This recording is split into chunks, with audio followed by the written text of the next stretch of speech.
il va être un peu plus flou sur est-ce que cette énergie, finalement, c'est une énergie nerveuse et électrique qui vient des nerfs, ou est-ce que c'est une énergie au sens relation entre des choses qui se passent dans le corps.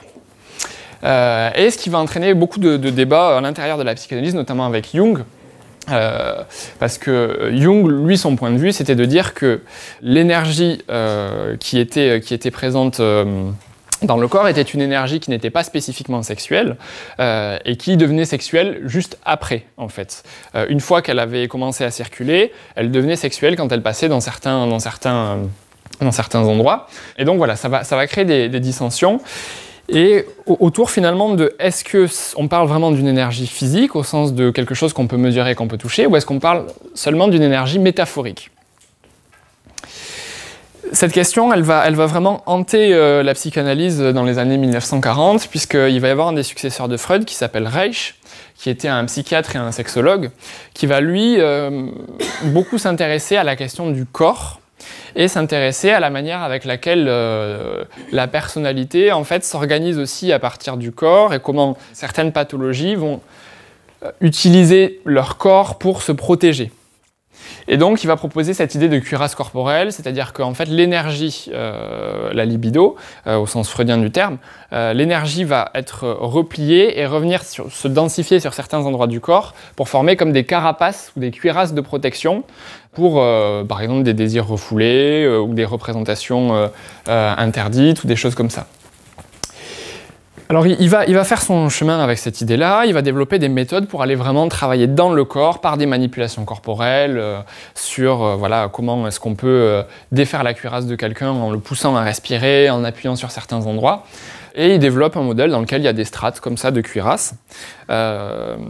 Et on va débloquer l'énergie à un endroit qui va se remettre en circulation, puis ça va se reposer à une strate en dessous, etc.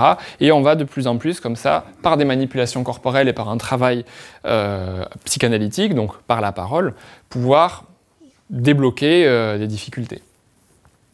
À la suite de ça, en fait, Reich est un sexologue, donc il va beaucoup s'intéresser à la question de l'orgasme et de la sexualité, quelque chose qui était complètement pas étudié encore à cette époque-là, ou en tout cas pas sous l'angle de la sexualité humaine. C'était étudié sous un angle plus anatomique, en fait, comment ça marche. Mais lui, il va beaucoup s'intéresser à ça, et il va se mettre à postuler que l'orgasme est le meilleur modèle de circulation de l'énergie. Alors, pourquoi cette idée-là? Parce que pour Reich, l'énergie, elle circule d'une manière un peu prototypique. C'est d'abord, il y a quelque chose qui se tend, donc qui crée une charge électrique. Ensuite, il y a une décharge, et ensuite, ça se détend. Et ça, pour lui, c'est le plus massif dans l'orgasme, avec donc un mécanisme de charge, puis de tension, et ensuite décharge et relâchement. Et le mouvement de l'orgasme, pour lui, est une ondulation électrique qui est parfaite et qui est le modèle, en fait, de ce que doit être la bonne circulation de l'énergie dans le corps. À la suite de ça, donc, il va lui arriver différentes choses dans sa vie. En fait, à cause de ses travaux, il va être mis un peu à l'écart de la communauté psychanalytique qui trouve ça un peu subversif. Et puis, il a des idées politiques voilà, proches du communisme. Il critique beaucoup le régime. On est en 1934, c'est pas très bon à cette époque-là. Donc, il va devoir émigrer en Norvège. Et là, il va reprendre des travaux dans un laboratoire cette fois-ci, et ce qui va vraiment l'intéresser, c'est comment est-ce qu'on peut trouver dans le corps, à un endroit précis, l'endroit où cette énergie, elle circule. Et donc il va commencer à mettre des électrodes sur les gens pendant qu'ils ont des rapports sexuels pour pouvoir trouver des variations d'énergie, ce qu'il trouve, puisque c'est vraiment le cas, il y a des variations de conductance, etc. Donc de la manière dont l'énergie se charge dans la peau, l'électricité se charge dans la peau, et des influx nerveux, donc il y a vraiment des variations électriques. Et donc il est très content, ça alimente sa théorie. Puis finalement, comme il va toujours plus loin dans ses expériences autour de la sexualité, il va être aussi banni de là où il était, puisque c'est un peu sulfureux à cette époque-là. Et donc il va émigrer aux États-Unis, à nouveau.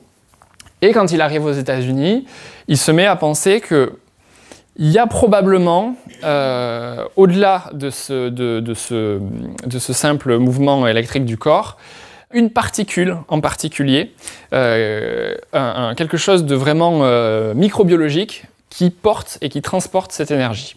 Et ça va être vraiment la quête de ces dernières années.